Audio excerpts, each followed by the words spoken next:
Salam alaikum. Comment tu vas, jeune homme? J'espère que tu n'as pas oublié notre rendez-vous quotidien. En tout cas, moi, je n'ai pas oublié.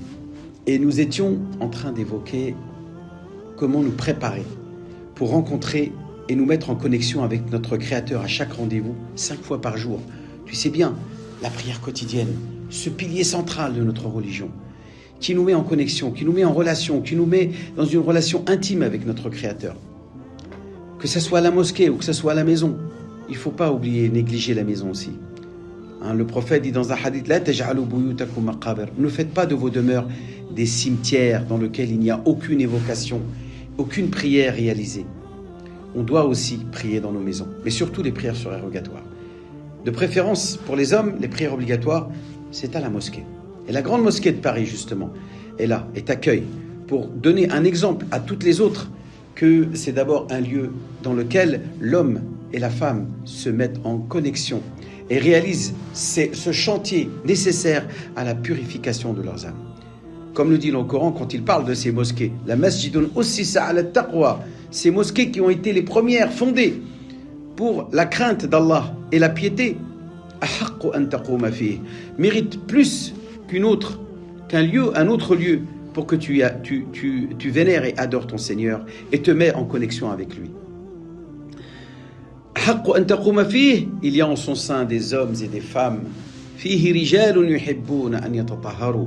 y a en son sein des hommes et des femmes qui veulent se purifier, cherchent à se purifier. Et Dieu aime ces hommes-là qui se purifient.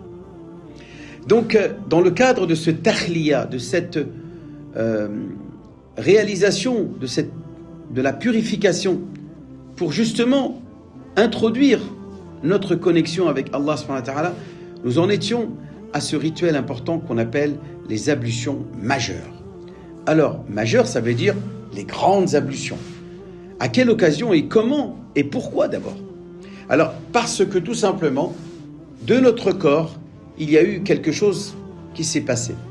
C'est-à-dire un orgasme, une situation dans laquelle le croyant a vécu un moment charnel qui nécessite justement cette purification majeure dans lequel il va symboliquement mouiller l'intégralité de son corps pour redonner à son corps ce lien intime, ce lien spirituel avec son Créateur et se débarrasser de cette dimension passionnelle et charnelle qu'il a vécue avec sa femme ou en intimité.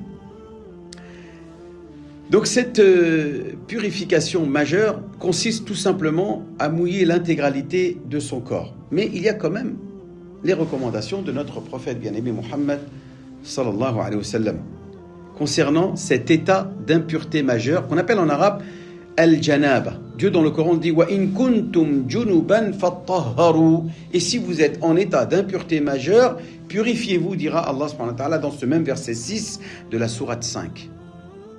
Il dit wa in kuntum junuban fattahharu, c'est-à-dire mouiller l'intégralité de votre corps. Mais bien entendu, en suivant les recommandations de notre prophète bien-aimé Muhammad sallallahu alayhi wa sallam, qui nous dit quoi? Qui nous dit si vous voulez justement entreprendre cette démarche du rituel majeur, de la purification majeure, eh bien commencez d'abord par vous laver les parties intimes. Assurez-vous qu'il n'y a aucune souillure au niveau de vos parties intimes. On se lave avec du savon, avec un gant de toilette, avec tous les moyens que nous donne aujourd'hui la modernité. Et c'est peut-être encore mieux que ce que Dieu proposait déjà à l'époque, c'est-à-dire l'eau toute seule. On peut l'utiliser soit l'eau toute seule, et encore mieux, c'est d'utiliser de l'eau avec du savon.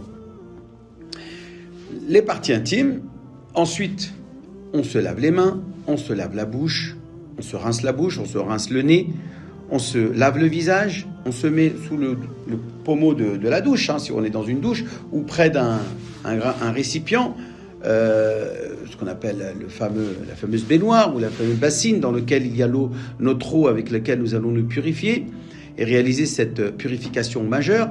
Et nous allons donc verser de l'eau sur donc notre corps, la partie droite de notre corps. Nous allons nettoyer et essuyer et on va dire masah, le fait de laver avec de l'eau la partie droite de notre corps. Et ensuite nous allons réaliser la même chose avec la partie gauche.